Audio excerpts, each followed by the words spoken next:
बच्चों, स्वागत है आपका हमारे चैनल पर्सनल ट्यूटर में। मेरा नाम है ऐश्वर्या शर्मा एंड मैं आपको पढ़ा रही थी chapter number 10 arm revolutionary movement. तो ये है इस चैप्टर का लेक्चर नंबर 2। तो ये चैप्टर हम ऑलरेडी स्टार्ट कर चुके थे एंड हम आधे से ज़्यादा 50% हम ऑलरेडी पढ़ चुके थे। अब हम अपना लेक्चर नंबर 2 स्टार्ट करेंगे from Ghadar movement. During the period of First World War, the revolutionary work against the British government got a momentum. The revolutionaries felt that transfer of power can be brought into India with the help of enemies of British, and in this attempt, help of Indian soldiers can be taken off. ये जो period चल रहा था first world war का, इस समय जितने भी रिवॉल्यूशनरीज ब्रिटिशर्स के अगेंस्ट काम कर रहे थे वो काम मोमेंटम में था, बहुत अच्छे से स्पीड में चल रहा था। और रिवॉल्यूशनरीज को ऐसा लगा कि ये जो हमारे कंट्री का पावर ब्रिटिशर्स अपने हाथ में लिए हुए हैं, इसे यदि हमें वापस इंडिया को दिलाना है तो हमें ब्रिटिशर्स के दुश्मनों से हेल्प लेनी पड़ेगी। और इसलिए सबसे पहले हमें जाके इंडिया के सोल्जर से हेल्प लेनी पड़ेगी, क्योंकि उनके साथ बहुत ख़राब बिहेवियर होता था, उन्हें बहुत ज़्यादा एक्सप्लॉइट किया जाता था। और जो वर्ल्ड वॉर था उसमें तो हम कह सकते हैं कि हमारे वर्क फोर्स को, हमारे लोगों को यूज़ किया जा रहा था एज अ सोल्जर वॉर लड़ने के लिए। To take advantage of this opportunity, revolutionary organization was set up. Ghadar is one such important organization. तो ये जो अपॉर्चुनिटी लोगों को मिली थी फर्स्ट वर्ल्ड वॉर में, इस अपॉर्चुनिटी का यूज़ करना चाहते थे लोग सारे रिवॉल्यूशनरीज, और इसीलिए गदर एक इम्पॉर्टेंट ऑर्गेनाइजेशन, रिवॉल्यूशनरी ऑर्गेनाइजेशन बनाया गया। The Indian living in America and Canada establish the Ghadar organisation. Lala Hardayal Bhai Parmanand, doctor Pandurang, Sadashiv Khankhoje etcetera, these revolutionaries were important leaders of the organisation. ऐसे इंडियंस जो अमेरिका में या कनाडा में रह रहे थे, इन लोगों ने गदर ऑर्गेनाइजेशन का फॉर्मेशन किया। लाला हरदयाल भाई परमानंद, डॉक्टर पांडुरंग, सदाशिव खानकोजे ऐसे रिवॉल्यूशनरीज थे जो इम्पोर्टेंट लीडर्स थे इस गदर ऑर्गेनाइजेशन के। The word Gadar means revolt. Gadar was the journal of this organization that acted as its mouthpiece. और गदर मतलब होता है रिवॉल्ट करना, और गदर जनरल था इस ऑर्गेनाइजेशन का जो एक माउथ पीस मतलब सबसे इम्पॉर्टेंट काम कर रहा था। Through this general effects of British rule in India were pointed out. It gave information about the daring deeds of revolutionaries. In this way, love for the nation and armed rebellion was the message given through the journal Gadar to the Indians. और ये जो general था इसका सबसे ज़्यादा use हो रहा था, क्योंकि इस पे ये बताया जा रहा था कि ब्रिटिश रूल्स कैसे हमारे इंडियंस को इफ़ेक्ट कर रहे हैं, इल इफ़ेक्ट कर रहे हैं, कैसे लोगों को टॉर्चर किया जा रहा है, हैराश किया जा रहा है। ये सारे पॉइंट्स को इनमें पॉइंट आउट किया गया था। इसमें उन रिवॉल्यूशनरीज़ के बारे में मेंशन किया गया था गदर जनरल में, जिन लोगों ने हिम्मत दिखाकर ब्रिटिशर्स के अगेंस्ट लड़ा, और साथ ही साथ इस जर्नल के कारण लोगों के मन में अपने देश के लिए प्रेम जग रहा था, और लोगों के पास को आर्म्ड रिबेलियन का मैसेज जा रहा था कि आप आर्म्स के साथ लड़ो, आप हथियारों के साथ ब्रिटिशर से लड़ो, आप शांति से स्ट्राइक करके ब्रिटिशर्स के अगेंस्ट कुछ भी नहीं कर पाओगे। तो ये सारी चीज़ें गदर जनरल के थ्रू इंडियंस के पास पहुंच रहा था। The leaders of Gadar organization decided to take advantage of this war-like situation. They drew out a plan of revolt in Punjab against the British. और ये जो गदर ऑर्गेनाइजेशन के लीडर्स थे, इन लोगों ने डिसाइड किया कि ये जो फर्स्ट वर्ल्ड वॉर चल रहा है, जहाँ ब्रिटिशर्स वीक हो चुके हैं, जहाँ पे इंडियन रिवॉल्यूशनरीज के रिवॉल्ट में अब मोमेंटम है, इस मूवमेंट का यूज़ किया जाए। और ये लोगों ने प्लान किया कि अब पंजाब में हम मिलके रिवॉल्ट करेंगे। They persuaded the Indian soldiers in British army to join in their revolt. It was decided that Rash Bihari Bose and Vishnu Ganesh Pingle should lead the revolt, but due to treachery, the British traced out the plan. Pingle fell into the hands of the police. He was hanged to death, but Rash Bihari Bose escaped successfully. He went to Japan and continued his revolutionary work. और इसीलिए इस गदर organisation ने ये fix किया कि Indian soldiers को मनाया जाएगा कि वो ब्रिटिश आर्मी के अगेंस्ट रिवॉल्ट को ज्वाइन करें, और रश बिहारी बोस एंड विष्णु गणेश पिंगले इन्हें लीडर बनाया गया इस पंजाब के रिवॉल्ट का। लेकिन कुछ लोगों ने, कुछ मेंबर्स ने धोखा दे दिया और ब्रिटिशर्स को इस प्लान के बारे में पता चल गया। जो पिंगले थे उन्हें तो पुलिस ने पकड़ लिया और उन्हें फांसी में चढ़ा दिया गया, लेकिन रश बिहारी बोस बहुत आसानी से निकल गए और फिर वो यहाँ से जापान गए और वहाँ से अपना रिवॉल्यूशनरी वर्क कंटिन्यू करते रहे। The revolutionary movement was active in other countries during the period of war. In Berlin, Virendranath Chattopadhyay, Bhupen Dutt and Hardayal prepared anti-British plans in cooperation with German Foreign Ministry. और दूसरे countries में भी revolutionary movement चल रहा था, जैसे कि Berlin, जो कि जर्मनी का कैपिटल है, वहाँ वीरेंद्रनाथ चट्टोपाध्याय, भूपेन दत्त, हरदयाल, ये लोग एंटी ब्रिटिश प्लान, मतलब ब्रिटिशर्स के अगेंस्ट प्लानिंग कर रहे थे और इसमें जर्मन की जो फॉरेन मिनिस्ट्री थी वो हेल्प कर रही थी। In 1915 Mahendra Pratap, Barkatullah and Obaidullah Sindhi establish provincial government of free India in Kabul. और 1950 में महेंद्र प्रताप, बरखातुल्ला, ओबैदुल्ला सिंधी, ये लोगों ने एक खुद से प्रोविंशियल गवर्नमेंट स्टैब्लिश कर दी फ्री इंडिया की काबुल में। Kabul was in Afghanistan. Now coming to Kakori conspiracy, the suppressive measures of government could not put up end to the revolutionary movement. After the suspension of civil disobedience movement by Mahatma Gandhi, many youngsters got diverted to revolutionary ways. जो भी veg Britishers use कर रहे थे Indians के against, suppressive veg, सब unsuccessful थे क्योंकि revolutionary movement तो चल ही रहा था। और सिविल डिसओबीडियंस मूवमेंट को सस्पेंड करने के बाद बहुत सारे यंग रिवॉल्यूशनरीज थे जो अलग अलग तरीके से ब्रिटिशर्स के अगेंस्ट रिवॉल्ट कर रहे थे। चंद्रशेखर आज़ाद, Ram Prasad Bismil, Yogesh Chatterjee, Sachindranath Sanyal and such other revolutionaries came together. On 9th of August 1925, they looted the government treasury that was carried in a train near Kakuri railway station in Uttar Pradesh. This is known as the Kakuri conspiracy. और चंद्रशेखर आज़ाद, राम प्रसाद बिस्मिल, योगेश चैटर्जी, सचिंद्रनाथ सन्याल और कुछ और इनके साथी revolutionaries थे जिन्होंने 9 अगस्त 1925 को एक ट्रेन को लूटा जिसमें गवर्नमेंट का खजाना रखा हुआ था, जो कि काकोरी रेलवे स्टेशन के पास से, जो कि उत्तर प्रदेश में सिचुएटेड है, वहाँ से गुजर रही थी। और इसे ही कहते हैं Kakori conspiracy. By taking immediate action against the government arrested the revolutionaries and put them into prison. और ये काकोरी कॉन्स्पिरेसी के बाद गवर्नमेंट ने उसी समय एक्शन लिया और जितने भी रिवॉल्यूशनरीज थे इन सबको जेल में डाल दिया। They were put under trial. Ashfaqulla Khan, Ram Prasad Bismil, Roshan Singh, Rajendra Lahiri were hang but Chandrashekhar Azad manage to escape. और जितने भी रिवॉल्यूशनरीज थे जैसे अशफाकुल्ला खान, राम प्रसाद बिस्मिल, रोशन सिंह, राजेंद्र लहरी, इन सबको फांसी में चढ़ा दिया गया और चंद्रशेखर आज़ाद वहाँ से छुप के भाग निकले। Hindustan Socialist Republican association, the young men influenced by socialist ideas decided to set up a nationwide revolutionary organization. Prominent among them were Chandrasekhar Azad, Bhagat Singh, Rajguru, Sukhdev, etc.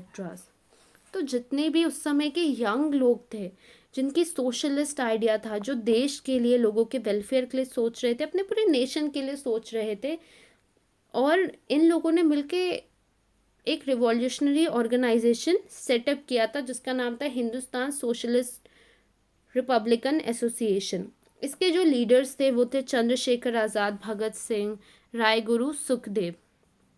All these revolutionaries were secular in their thoughts.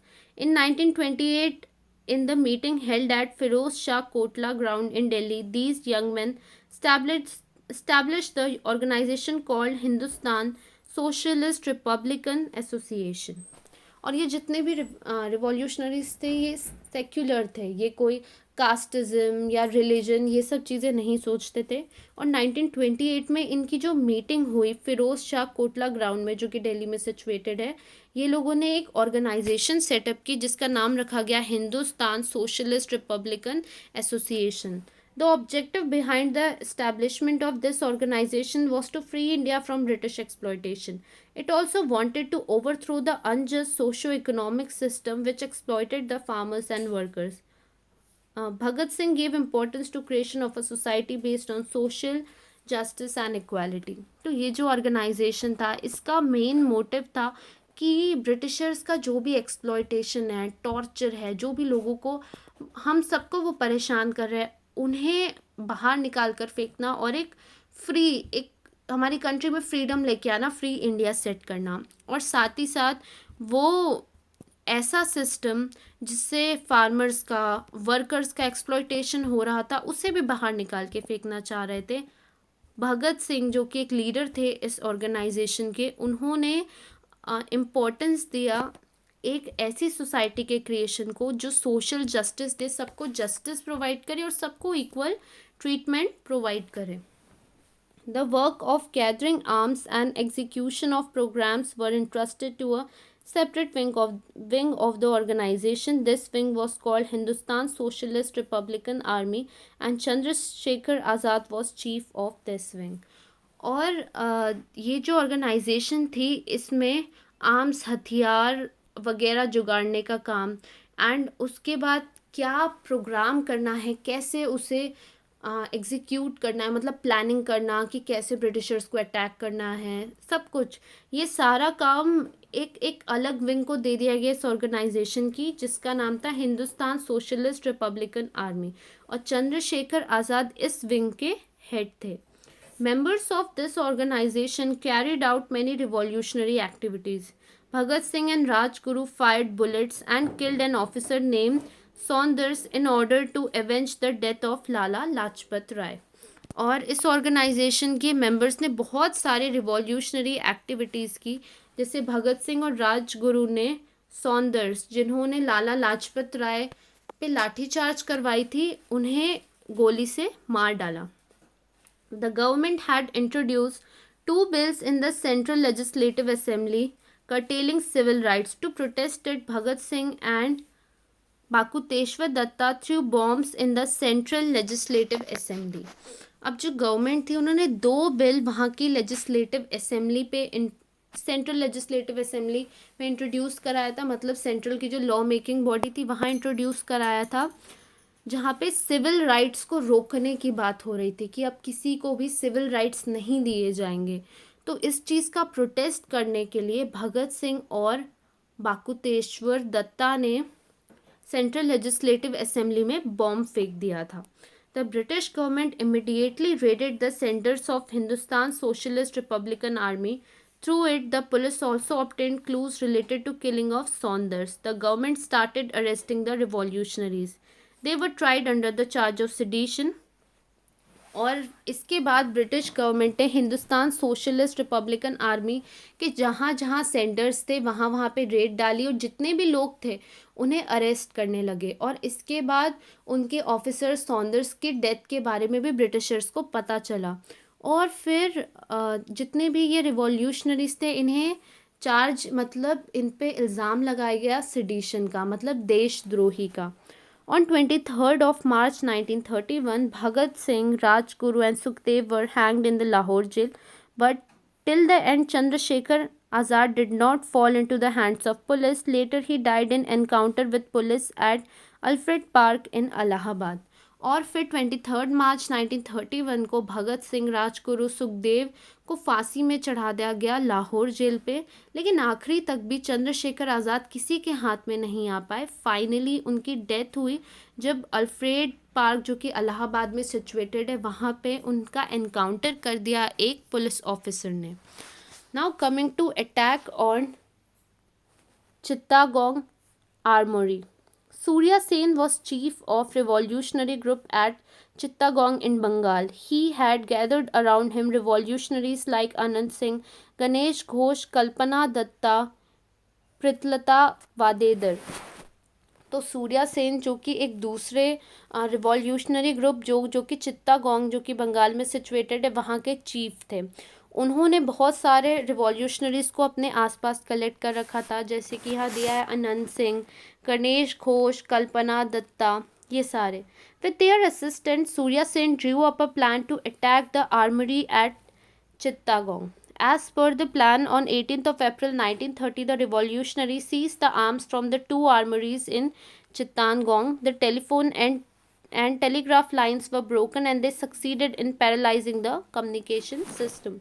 तो ये लोगों ने ये planning की कि जो armoury है जहाँ पे आर्म्स वगैरह रखे जाते हैं चित्तागोंग के, उसे अटैक किया जाएगा। तो इनके प्लान के हिसाब से 18 अप्रैल 1930 को रिवॉल्यूशनरीज ने जितने भी आर्म्स थे इस दोनों आर्मरीज के, उन्हें जाके कैप्चर कर लिया और वहाँ की टेलीफोन लाइंस, टेलीग्राफ लाइंस सब काट दी और वो कुछ देर के लिए ब्रिटिशर्स का कम्युनिकेशन सिस्टम रोकने में सक्सेस हुए।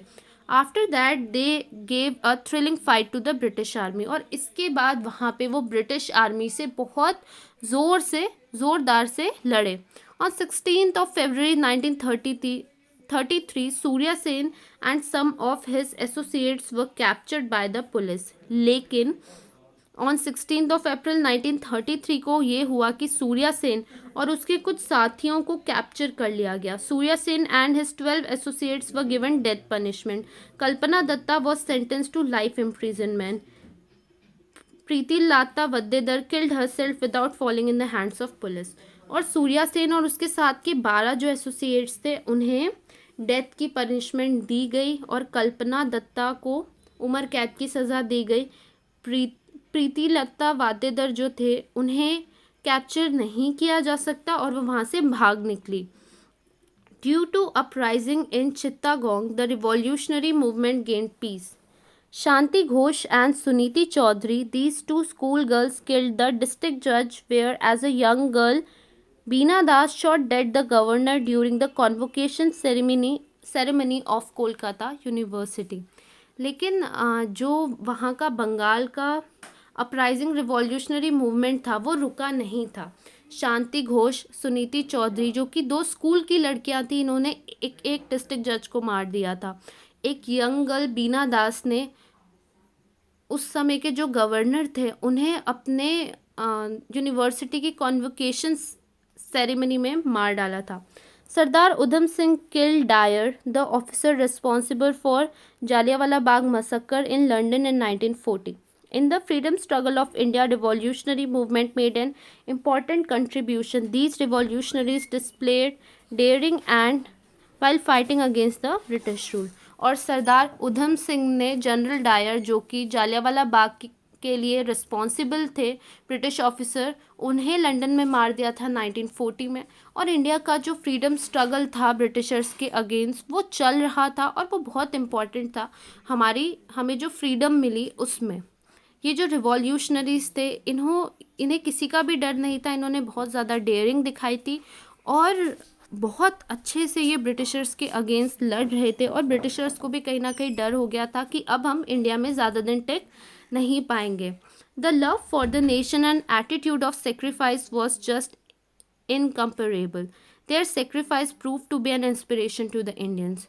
और इन समय में जो हमारे देशवासियों का अपने देश के लिए प्यार देखा गया, जो सेक्रीफाइस देखी गई, ये चीज़ आज तक नहीं देखी गई थी और ये बहुत ही अलग था। मतलब ये बिल्कुल किसी से कंपेयर नहीं किया जा सकता था।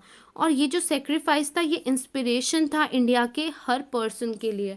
और ब्रिटिशर्स के जाने के बाद बाहर के लोग ये समझ चुके थे कि अब हम इंडिया को कैप्चर करके रूल नहीं कर पाएंगे, क्योंकि अब पहले जैसे लोग वहाँ पे नहीं रहते हैं जो किसी के भी रूल में चल जाएंगे और जो प्रोटेस्ट नहीं करेंगे। तो यहाँ पे आपका ये चैप्टर ख़त्म होता है।